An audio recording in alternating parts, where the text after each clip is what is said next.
청와대 특별감찰반원 재직 시절 비위를 저질렀다는 의혹을 받고 있는 김태우 수사관에 대한 감찰이 이번 주 마무리될 예정입니다.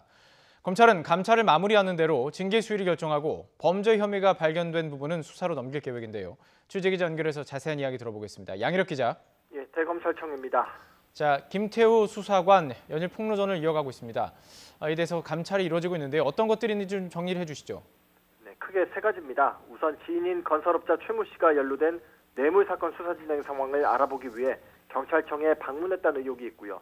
감찰 대상인 과학기술정보통신부 감사관실에 사무관으로 승진해 이동하기 위해 셀프 청탁을 넣었다는 의혹, 마지막으로 KT 임원에게 골프 접대를 받았다는 의혹도 있습니다.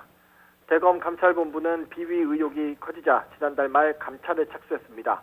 김 수사관을 상대로 영장을 발부받아 휴대전화를 압수하고 골프 접대 의혹이 제기됐던 골프장 7에서 8곳을 압수수색하는 등 물증 확보에 나서기도 했습니다. 또 김 수사관을 불러 조사했는데 청와대 자체 감찰대와 진술 일부가 바뀌고 당사자들의 주장이 엇갈려서 검찰이 사실관계를 정리하고 있습니다. 정리해 주신 그 세 가지 가운데 경찰청 방문한 건이 아무래도 이 감찰의 핵심 사안으로 꼽힐 것 같은데요. 구체적으로 어떤 내용입니까? 네, 김 수사관이 지난달 2일 경찰청 특수사과를 방문했습니다. 그런데 같은 날 평소 알고 지내던 건설업자 최모 씨가 뇌물 공여 혐의로 조사를 받고 있던 것으로 드러났습니다.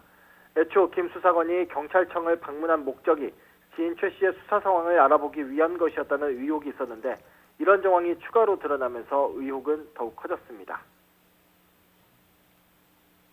단순한 방문이 아닌 해당 건설업자 최모 씨의 수사에 영향을 미치기 위해 자신의 직위를 남용한 위법한 방문이었다는 합리적 추론이 가능한 상황인 것입니다.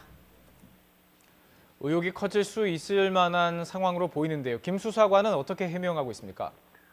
김 수사관은 의혹이 불거지자 언론에 적극적으로 해명하고 나섰습니다. 김 수사관은 YTN과의 통화에서 자신이 경찰에 넘겼던 첩보 3건에 대한 수사 성과를 확인하러 간 것이라고 설명했습니다. 경찰청을 방문한 날 최 씨가 조사 중인 사실을 몰랐을 뿐 아니라 최 씨 수사에 대해서도 경찰에 물어본 적 없다고 밝혔고 경찰 관계자 역시 이 부분에 대해서는 어느 정도 사실관계를 인정한 상황입니다. 그런데 이후 또 다른 정황이 추가로 나왔습니다. 그래서 상황이 복잡하게 꼬여가고 있는데요. 경찰청 방문 전 김 수사관이 경찰 윗선을 상대로 수사 거래를 시도하려고 최 씨와 모의한 정황이 담긴 녹취 파일이 나온 겁니다. 예. 녹취 파일에는 딜을 해보자는 최 씨의 말에 김 수사관이 알겠습니다고 대답해 의혹이 증폭되고 있습니다. 대검 감찰본부는 이 부분에 대해서도 집중적으로 조사를 벌이고 있는데요. 김 수사관은 해당 녹취 파일을 놓고 청와대가 불법으로 수집했다고 반발하고 있는 상황입니다. 감찰 결과가 이번 주에 나오게 되면 징계 절차에 들어가게 될 텐데요. 어떤 과정을 거치게 됩니까? 감찰 결과가 나오면 위원회를 거쳐 심의와 의결 과정을 거치게 됩니다. 위원회는 검찰 외부 인사들이 다수 포함되어 있는데 여기서 징계 수위를 정하게 됩니다. 징계는 크게 경징계와 중징계로 나뉘는데요. 경징계에는 견책과 감봉이 있고 중징계에는 정직, 강등, 해임, 파면 순으로 나뉘어져 있습니다. 만약 김 수사관에 대한 감찰 결과 범죄 혐의가 발견될 경우 수사로 이어질 수 있습니다. 수사로 전환되면 김 수사관에 대한 청와대 고발 사건을 맡은 수원지검에서 넘겨받을 가능성이 큽니다. 자, 이 감찰과 동시에요. 김태우 수사관에 대한 수사도 진행이 되고 있습니다. 이 두 군데로 쪼개져 있을 텐데 어떻게 되고 있습니까? 네, 말씀하신 것처럼 김 수사관에 대한 수사는 현재 두 갈래로 나뉘어져 있습니다.